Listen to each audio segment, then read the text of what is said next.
अस्सलाम वालेकुम दोस्तों। अच्छा जी, जो शेख हसीना साहिबा हैं वो मुल्क छोड़ करके चली गई हैं और ये प्रोटेस्ट जो है स्टूडेंट्स का पिछले महीने स्टार्ट हुआ था और इसमें तकरीबन 300 लोगों की जान गई है। मतलब ये एशिया का सबसे बड़े जो प्रोटेस्ट हुए हैं रिसेंट डेकेड में, उसका सबसे बड़ा प्रोटेस्ट था जिसके अंदर 300 लोगों ने अपनी जान गंवाई और हज़ारों लोग अभी शदीद जख्मी हैं। तो मैं तो इसे खैर सिंपली मिस हैंडल कहूँगा कि ये एक कोटा का इशू था।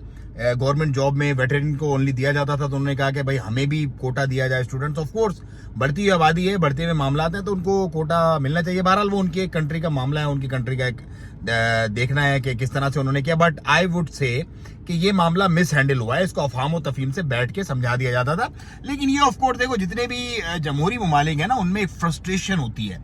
अब वो तीसरी दफा अपने इक्तदार में आई दोबारा और peoples were not happy at all.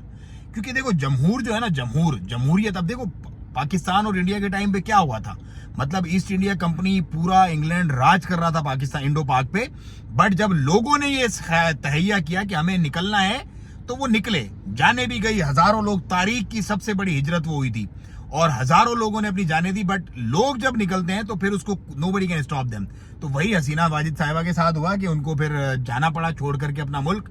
और कहा यह जा रहा है कि आर्मी के हेलीकॉप्टर में उन्होंने मूव फॉरवर्ड किया अपनी नेक्स्ट डेस्टिनेशन के लिए। कुछ लोग कह रहे हैं कि वो हिंदुस्तान गई हैं, कुछ लोग कुछ और बातें कह रहे हैं। बट फाइनल दराए जो भी होंगे वो आप अपडेट्स इंशाल्लाह आपको मिलती रहेंगी। बट फॉर नाउ हसीना वाजिद जो थी, उनका इक्तदार एंड हुआ, मुस्ताफी हो गई। फौज ने कहा है कि इंटरम जो हुकूमत है वही अपने मामलात को चलाएगी, आगे कैरी फॉरवर्ड करेगी। लेकिन इतने बड़े प्रोटेस्ट के बाद आई डोंट थिंक सो कि इस तरह के मामलात आगे चलने वाले हैं। एक फ्रेश इलेक्शन होगा, जो तलबा के जो डिमांड्स हैं उनको जरूर पूरा किया जाएगा। क्योंकि ये एक सक्सेस है उन तालिब इल्मों के लिए जो अपने राइट के लिए लड़ रहे थे, जो अपने राइट के लिए शहीद हुए। और करोड़ों लोगों के जो मेरिट और कोटा को उठा करके कुछ चंद लोगों के नाम किया हुआ था, उसका यकीनन इससे जो है वो आज़ादी मिलेगी लोगों को।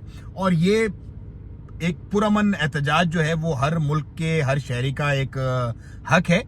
जमहूरियत के जो हुस्न है, मतलब पुरअमन एहतजाज है वो जमहूरियत का हुस्न है, उसको ताकत के जरिए से ऑपरेट करने की कोशिश की, लेकिन फाइनली वो नाकाम हुई। इसमें 300 लोगों की जान गई, हजारों लोग जख्मी हुए। बट एंड रिजल्ट वही निकला जो हर एक तहरीक का होता है। फाइनली जो तहरीक में जो तलबा और जो लोग शामिल थे उन्हें सक्सेस मिली है, एक बड़ी सक्सेस मिली है। और अब ये ख्याल किया जा रहा है कि आने वाले जो मामलात हैं उसमें ना सिर्फ ये बांग्लादेश बल्कि करीब करीब के जो ममालिक हैं वो भी इससे कुछ ना कुछ सबक हासिल करेंगे। क्योंकि कभी भी किसी भी कंट्री में इस तरह का कू होता है, इस तरह का एक मामला जब बनता है तो वो आस पड़ोस को भी इफेक्ट करता है और लोगों में एक चाह जरूर आती है कि यार if they can do why we can't. जैसे कि श्रीलंका में हुआ था, श्रीलंका के बाद अब बांग्लादेश में हुआ है।